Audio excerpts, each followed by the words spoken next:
Hello, very good morning, students. So, in today's session of SS, we are going to start our new chapter, which is chapter number 8, the natural resources.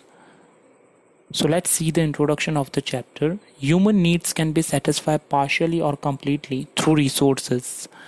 Human यानी कि इंसानों की जो भी ज़रूरत होती है वो ऑलवेज पार्शली इट मीन्स कि सारी ज़रूरतें या फिर कुछ ऐसी ज़रूरतें होती है जो रिसोर्सेज के थ्रू सेटिस्फाई होती है. There are thousands of elements in the nature but we can not call all of them resources. तो नेचर के अंदर ऐसे थाउजेंड्स ऑफ द एलिमेंट्स हैं पर उन सभी को हम रिसोर्सेज नहीं बोल सकते हैं. These elements can be called resources only when these are utilized by man through his specialized knowledge and expertise. इन्हें resources तभी कहा जाएगा जब इंसान अपनी सूझबूझ से अपने knowledge और experience का use करके इन्हें resources में change करते हैं. In other words, the things on which the man is dependent. तो अगर अलग शब्दों में हम देखें तो ऐसी कोई thing जिसके ऊपर man dependent है, human needs can be fulfilled by them and man has the physical and intellectual capacity to utilize them can be called as resources. Human needs उनसे ही फुलफिल हो सकती है और मैन के पास में फिजिकल और इंटेलेक्चुअल कैपेसिटी है उन रिसोर्सेज को यूटिलाइज करने की. In this way anything which is need to fulfil the human needs becomes a resource. और इसी तरह से कोई भी ऐसी चीज़ जो कि ह्यूमन नीड्स को सेटिस्फाई करने के लिए यूज़ होती है उसे रिसोर्स कहा जाता है. In ancient times man did not know about the minerals buried with in the land. तो एंशियंट टाइम में पुराने समय में मैन को ये समझ नहीं होती थी कि जो मिनरल्स बरी कर दिए जाते थे यानी कि दफना दिए जाते थे लैंड के अंदर, so these were not the resources at that time. तो आज जो रिसोर्सेज हम यूज़ कर रहे हैं वो पुराने समय में ज़रूरी नहीं है रिसोर्स हुआ करते थे, but today these are extremely useful due to their utility and has the developed techniques of mining. But आज के इस समय में इन सभी का बहुत ज़्यादा यूज़ है और जब टेक्निक डेवलप हो गई है माइनिंग की यानी कि खुदाई करके मटेरियल जो निकालना ज़मीन में से, तो इन सब का बहुत ज़्यादा इम्पोर्टेंस है. The natural resources should have both the virtues of utility and capability to work. तो जो नेचुरल रिसोर्सेज है उसमें दोनों चीज़ें हैं. एक तो हमारी ज़रूरत को सेटिस्फाई कर सकती है और उसके अंदर इतनी कैपेबिलिटी है कि वो वर्क यानी कि काम में आ सकती है. The resources are made of the interactions of the three. Resources always तीन इंट्रैक्शन से बनता है, that is nature, man and the culture. तो इन तीनों का जब तालमेल होता है तभी जाके रिसोर्स क्रिएट होता है. आइए देखते हैं what are the uses of the resources. Resources are useful to us in many ways. Resources हमें बहुत तरह से यूजफुल होते हैं. We learn today its role gradually at every stage of human life. इसका यूज़ हम हर एक स्टेज पे पढ़ते हैं ह्यूमन लाइफ के अंदर. All activities from agricultural to industries ultimately depend on natural resources. सारी एक्टिविटीज़ चाहे वो एग्रीकल्चर हो वहाँ से लेकर इंडस्ट्रीज़ तक सभी नेचुरल रिसोर्सेज पर डिपेंड करती है. Let us know more about it. तो आइए इनके बारे में हम और ज़्यादा जानते हैं. तो resource as a food. Resource as a food कैसे यूज़ होता है. Various food requirements of man are compiled by various resources. तो बहुत सारी ऐसी ज़रूरतें हैं जो ह्यूमन बींग्स की पूरी होती है रिसोर्सेज की. बेसिकली फूड रिलेटेड जो होती है, fruits grown naturally, various crops obtain through agriculture, milk and its products and meat obtain through domestic animals, fish and other aquatic animals from reservoirs, honey prepared by honey bees etcetera are used as food items. तो जो nature में से हमें fruits खाने के लिए मिलते हैं और अलग अलग क्रॉप्स जो ग्रो होते हैं एग्रीकल्चरल फील्ड के अंदर, या फिर जो मीट यूज़ होता है डोमेस्टिक एनिमल्स का या एक्वेटिक एनिमल्स जो रिजर्वर्स में से पाए जाते हैं, हनी बीज जो हनी बनाती है एक्सेट्रा. बहुत सी ऐसी चीज़ें हैं जो नेचर में हमें एज अ फूड मिलती हैं. Next one is resource as a source of raw material. Raw material का मीनिंग होता है कच्चा माल. तो रिसोर्स किस तरह से कच्चे माल में यूज़ होता है. Various goods obtain from forest, agro products, wool, hides and meat available from animals. Mineral ores etcetera from the raw material for many industries. बहुत सारे ऐसे गुड्स जो कि फॉरेस्ट एग्रो प्रोडक्ट्स होती हैं, एग्रीकल्चर में से जो मिलती है, वूल हो या फिर hides and meats available from the animals, जो एनिमल्स में से हमें मीट मिलता है। Mineral ores etcetera from the raw material for many industries. तो रॉ मटेरियल जो बहुत सी इंडस्ट्रीज़ के लिए कच्चा माल होता है, वो भी हमें रिसोर्सेज में से ही मिलता है। Resources energy resources, we use coal, petroleum, natural gas etcetera as fuel in industry as well as domestic fuel. हम आज के इस समय में कोल, पेट्रोलियम, डीजल एक्सेट्रा जितने भी फ्यूल्स हम यूज़ कर रहे हैं व्हीकल्स के अंदर या फिर किसी ऐसे पर्पस के लिए जहाँ से एनर्जी को हम ऑब्टेन कर रहे हैं।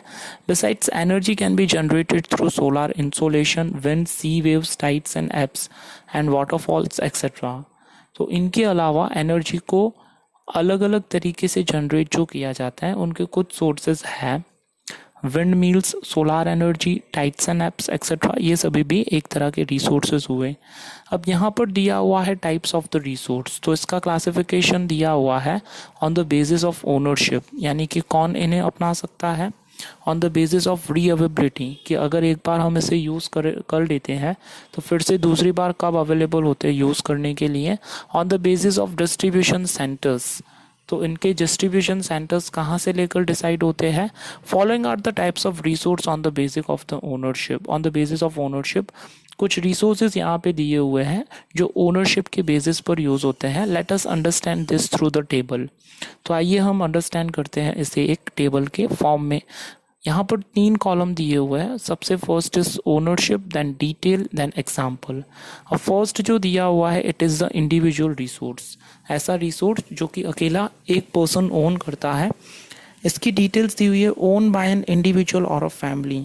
इसको ओन करने वाला एक इंडिविजुअल होता है या फैमिली होती है। इसके एग्जाम्पल्स है land, building etcetera. Second one is national resources, own by a country और रीजन। इसे ओन करने वाली एक कंट्री होती है या रीजन होती है। इसके एग्जाम्पल्स है army, international trade etcetera. Third one is global resource, जो सारे वर्ल्ड के होते हैं। ऑल फिजिकल और non physical resources which are used for human welfare.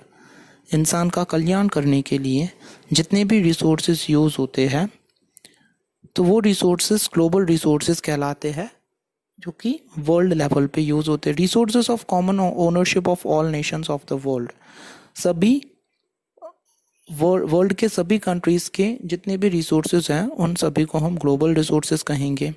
Next one is resources can be classified as follows on the basis of the distribution. Resources को उनके distribution basis पर भी क्लासीफाई किए जाते हैं। तो फर्स्ट कॉलम दिया है according to the distribution area, इसे कहाँ से डिस्ट्रीब्यूट किया जाता है। सेकंड कॉलम दिया हुआ है डिटेल्स का एंड थर्ड कॉलम दिया हुआ है एग्जाम्पल्स का। तो आइए फर्स्ट कॉलम देखते हैं। इसका है यूनिवर्सल रिसोर्स, ऐसा रिसोर्स जो कि यूनिवर्सल है, पूरे वर्ल्ड का है। उसकी डिटेल्स है useful gases in the atmosphere, atmosphere में जो हमें गैसेस मिलती है वो पूरे वर्ल्ड की है। एग्जाम्पल इज ऑक्सीजन और nitrogen. Second one is generally available resources, जो जनरली हमें सभी जगह पे मिल सकते हैं। उसकी डिटेल्स है इजीली अवेलेबल, ये इजीली अवेलेबल है without any kind of process या मेहनत किए बिना ये रिसोर्स मिलते हैं। इसके एग्जांपल्स है land, soil, water, pasture land etcetera. Third one is rare resource, जो कि बहुत कम देखने के लिए मिलते हैं। इसकी डिटेल्स है those available at limited places, जो किसी कम ही जगह पर देखने के लिए मिलते हैं। Minerals like coal, petroleum, copper, gold, uranium etcetera, ये कुछ ऐसे मिनरल्स हैं जो वर्ल्ड में हमें कहीं पर ही कुछ थोड़ी सी जगहों पर ही देखने के लिए मिलते हैं। Number 4 is solitary resources, minerals available only at 1 और 2 प्लेसेस इन द वर्ल्ड। ऐसे मिनरल्स जो कि एक या दो जगह पर ही देखने के लिए मिलते हैं। इसके एग्जाम्पल्स है cryolite which is available only in Greenland, जो सिर्फ ग्रीनलैंड में देखने के लिए मिलते हैं। Cryolite resources. You could understand details of 2 types. Resources can be classified by other methods also. यहाँ पर हमने भले ही 2 मेथड देखी है, पर रिसोर्सेज को अलग मेथड से भी क्लासीफाई किया जा सकता है। Where in these can be classified into 2 types as renewable and non-renewable resources। तो इन्हें दो तरह से क्लासिफाई किया जा सकता है, रिन्यूएबल भी एंड नॉन रिन्यूएबल रिसोर्स भी. Some resources reproduce themselves as for their usage during a specific time. कुछ resources within a specified time period के अंदर फिर से अवेलेबल हो जाते हैं यूज़ करने के लिए. In other words these are called the inexhaustible. अगर अलग शब्दों में देखें तो ये रिसोर्सेज ऐसे हैं जो कभी फिनिश होने वाले नहीं हैं इन नियर फ्यूचर में. तो इसके एग्जांपल्स है सोलर इंसोलेशन, जो सन की एनर्जी से एनर्जी मिलने वाले रिसोर्सेज चलते हैं वो resources, winds, birds, animals, bio resources etcetera fall under this categories. ये नेचर के अंदर कुछ ऐसे रिसोर्सेज हैं जो कभी फिनिश होने वाले नहीं हैं, जिनको हम इनएग्जॉस्टेबल रिसोर्सेज बोलते हैं. अब these resources, these are called renewable resources. ये ऐसे resources है कि अगर एक बार इन्हें हम यूज़ कर लेते हैं तो फिर से इनको रीन्यू कर सकते हैं. इन द नियर फ्यूचर ये रीन्यू होके हम फिर यूज़ कर सकते हैं. Non renewable resources are those which can not be reused once they are used और they can not be reproduced और can not be reformed in the near future. Mineral, coal, natural gas, petroleum etcetera are included in its category. यहाँ पे कुछ ऐसे resources के examples दिए हुए हैं जो अगर एक बार हम यूज़ कर लेते हैं तो इन द नियर फ्यूचर इसे न ही हम रीन्यू कर सकते हैं न रिप्रोड्यूस कर सकते हैं. इनका एक बार यूज़ होने के बाद में it takes millions of the years to obtain the petroleum, coal, gas etcetera kinds of the resources. Number next is planning and conservation of resources. हम देख रहे हैं कि किस तरह से हम प्लानिंग और कंजर्वेशन बचा के रख सकते हैं रिसोर्सेज का, ताकि आने वाली जनरेशन भी इसे यूज़ कर सके. Human needs are unlimited while the resources are limited. Human needs जो है वो अनलिमिटेड है, पर उनको सेटिस्फाई करने के लिए रिसोर्सेज बहुत ही लिमिटेड है, यानी कि कम मात्रा में है. During last 100 years uses of the resources has increased very much due to extraordinary development in science and technology and due to population explosion. तो 19th सेंचुरी के बाद में अगर हम अभी तक का पीरियड देख रहे हैं, it means in other words we use to say कि लास्ट 100 years के अंदर जो रिसोर्सेज हमने यूज़ किए हैं because of the modern technology of the science and development जो वर्ल्ड के अंदर हो रहा है, और मोस्ट इम्पॉर्टेंटली जब वर्ल्ड की पॉपुलेशन इतनी ज़्यादा है तो डेफिनेटली जो रिसोर्सेज का कंजप्शन होगा, यूजेज होगा, वो भी ज़्यादा होगा. Severe implications will have to be experienced in future if a serious thought is not given to this matter. तो आने वाले फ्यूचर में हमें बहुत सारी प्रॉब्लम्स का सामना करना पड़ सकता है जब हम इन रिसोर्सेज को संभाल के यूज़ नहीं करेंगे. So it is the duty of all of us to conserve resources for all the future generation. Resources should be conserved and should be used rationally. तो ये हमारी जिम्मेदारी है कि हम प्रॉब्लम ना फेस करें, तो रिसोर्सेज को हमें बचा के रखना चाहिए और वाइजली यूज़ करना चाहिए. रिसोर्सेज को हम रेशनली कंज्यूम कर सकते हैं, कंजर्व करके रख सकते हैं, यानी कि इसका हम वाइजली जब यूज़ करते हैं तो ये अच्छी तरह से हम कंजप्शन भी करके रख सकते हैं. Number next is the word conservation is directly related to the scarcity of resources. ये वर्ड कंजर्वेशन जो दिया हुआ है वो डायरेक्टली दिया हुआ है, रिलेट किया हुआ है स्कैर्सिटी, यानी कि जो रिसोर्सेज की कमी होती है, शॉर्टेज होती है. If the resources are exploited at the current rate where they are exploited haphazardly and irrationally, then it will be a dream to maintain the development and the current lifestyle. अगर resources को इसी तरह से हम carelessly use करने लगे और इनका हम ध्यान ना रखें कि ये इंसान को या ह्यूमन बींग्स को या नेचर को किस तरह से इसके जो रिसोर्सेज है वो फटाफट से ख़त्म कर देता है, तो आने वाले फ्यूचर के अंदर हम डेवलपमेंट इमेजिन नहीं कर सकते हैं.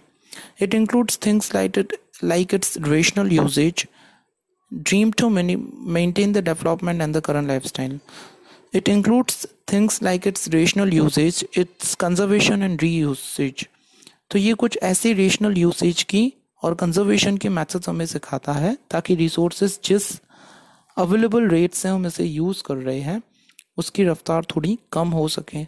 When there is a danger of existence on the life of a tree or a human life, the arrangement made for it, it's called its conservation. तो जब कभी भी खतरा होता है किसी की लाइफ को या फिर ट्री को या ह्यूमन लाइफ को, तो कुछ अरेंजमेंट्स हम बना देते हैं ताकि कंजर्व कर सकें, हम बचा सकें। इसके कुछ पॉइंट्स है जो हम देखेंगे कि रिसोर्सेज को कैसे कंजर्वेशन कर सकते हैं, हम बचा के रख सकते हैं। Let us understand about the planning and conservation of resources in detail. तो आइए हम देखते हैं कि रिसोर्सेज के रिलेटेड हमारी क्या प्लानिंग होनी चाहिए और कैसे हम इन्हें कंजर्व करके रख सकते हैं। नंबर 1 दिया हुआ है, first of all gather information about the available of utilized, unutilized and probable resources of any region or a country as a unit। तो सबसे फर्स्ट हमें ये इंफॉर्मेशन गैदर करनी है पूरे वर्ल्ड की, हमें नहीं करनी है पर different parts of the world में जो लिव करते हैं पीपल, उन्हें ये इंफॉर्मेशन गैदर करनी है कि उनके पास में कौन से रिसोर्सेज अवेलेबल हैं, उनकी क्या क्वांटिटी है, और सभी को मिलजुल के ये कदम उठाने चाहिए ताकि पता चले कि हमारे पास जितनी रिसोर्स की क्वांटिटी अवेलेबल है उसी के अकॉर्डिंगली हम उसे यूज़ कर सकें।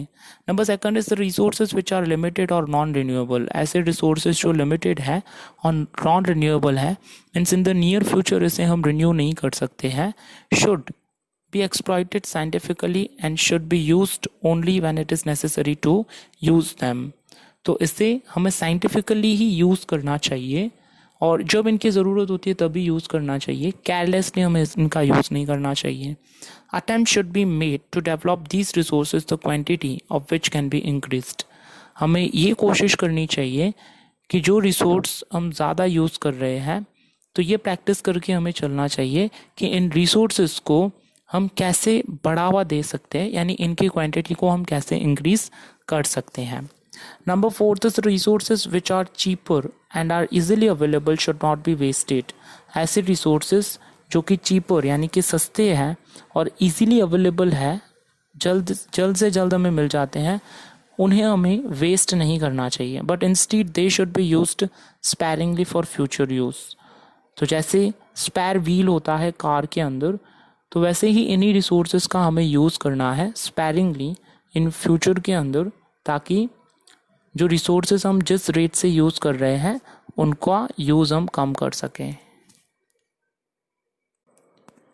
These resources which are in limited quantity should be conserved। ऐसे रिसोर्सेज की जो बहुत ही लिमिटेड क्वांटिटी में अवेलेबल है उन्हें हमें सोच समझ के यूज़ करना है। Finding it's alternate option through technical development in favourable in long term.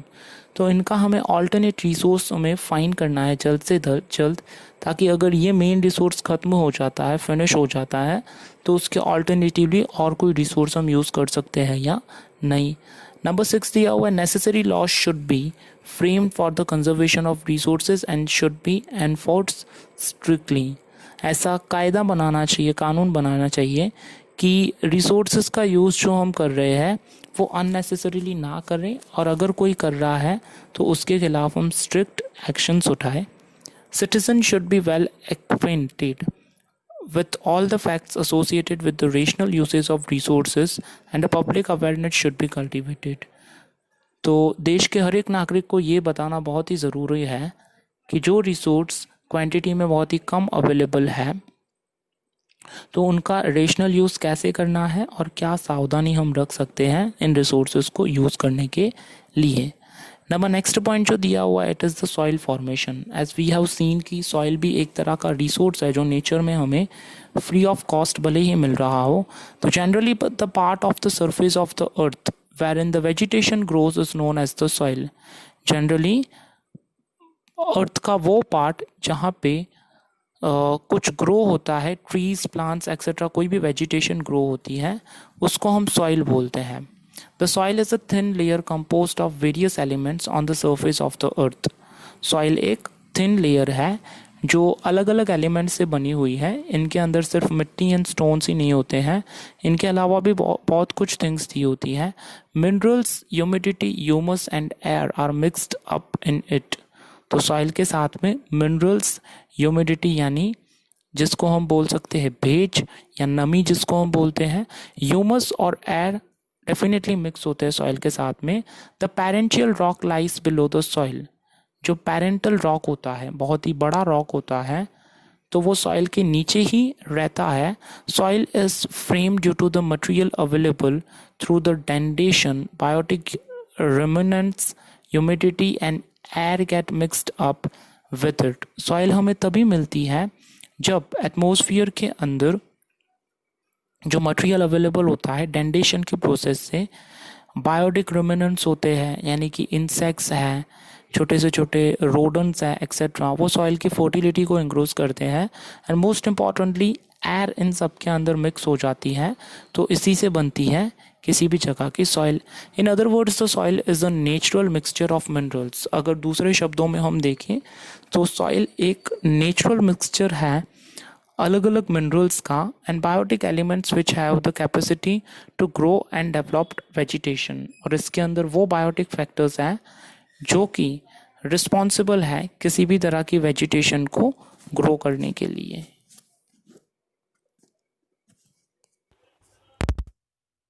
Watching the video, students. Have a nice day. In our next session, we'll discuss the ongoing chapter.